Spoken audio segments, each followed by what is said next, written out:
Comment vous raconter l'histoire depuis le début, depuis la naissance du projet sioniste à la fin du 19e siècle? Comment vous raconter que ce projet est né à la fois de la vague d'antisémitisme qui traversait l'Europe et dont l'affaire Dreyfus n'est que l'un des terribles exemples, mais qu'il était aussi dès l'origine un projet colonial, complètement fou, dont une immense majorité de juifs européens refusaient l'idée et le principe? Comment vous raconter comment, après l'abomination nazie, après les camps, après la Shoah, comment un État vit le jour en terre de Palestine, avec le soutien des pays occidentaux qui voyaient là une bonne manière de s'implanter en terre arabe et aussi de se débarrasser en même temps des juifs d'Europe?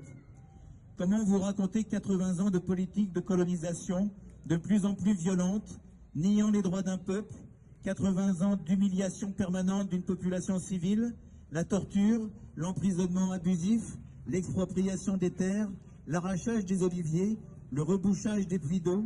l'installation d'un régime d'apartheid dans une fausse démocratie, mais une vraie théocratie, et aussi et surtout la complicité permanente des puissants de ce monde qui se sont tus sous le poids de leur culpabilité liée à l'Holocauste, mais avec aussi l'appât du gain et cette passion dévorante pour la domination des hommes et des terres.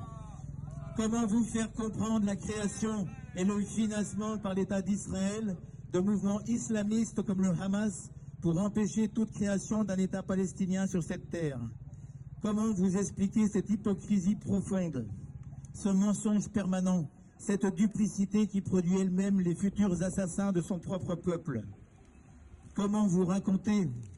l'embrigadement, la propagande, le formatage des cerveaux d'une société qui se radicalise et qui progressivement décide de l'extermination de l'autre?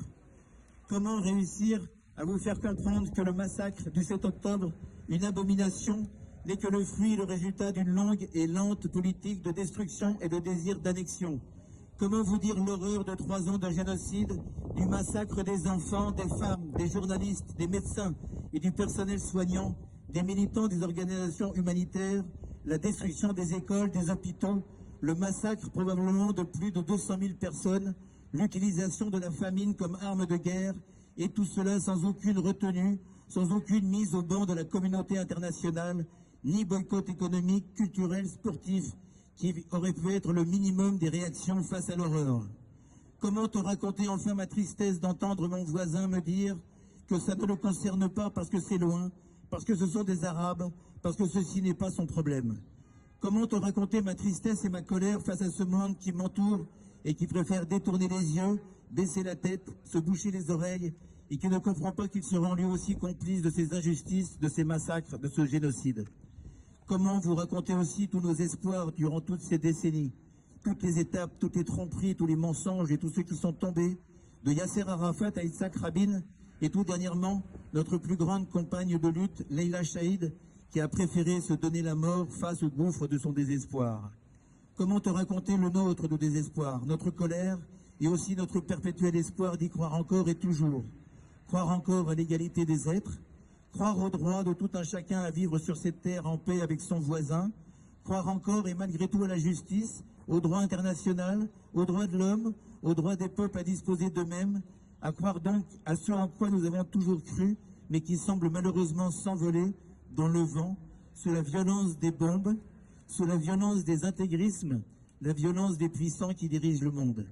Comment te raconter ma tristesse et ma colère contre celui qui me traite d'antisémite, crachant ainsi sur mon histoire et ma famille, sur ces dizaines de millions de juifs par le monde qui ont honte de ce que l'on ose faire soi-disant en leur nom? Honte à ceux-là et à ceux qui veulent par la loi, par leur fausse justice, bâillonner les courageux dénonciateurs d'un génocide. Et merci à l'Espagne, à l'Irlande, d'avoir porté haut et fort une voix de justice dans ce monde d'assassins. Et honte à la France qui a bien su conserver ses petites alliances avec les génocidaires pour faire prospérer ses intérêts. Comment vous faire entendre mon impatience que ces responsables de Netanyahou à Trump, en passant par les dirigeants européens complices, soient enfin jugés pour crimes contre l'humanité et crimes de guerre? Comment vous dire mon impuissance à faire entendre ces voix? Et comment vous dire l'absolue nécessité d'être ici réunis, ensemble avec vous, avec des millions d'autres personnes dans le monde? Je vous remercie.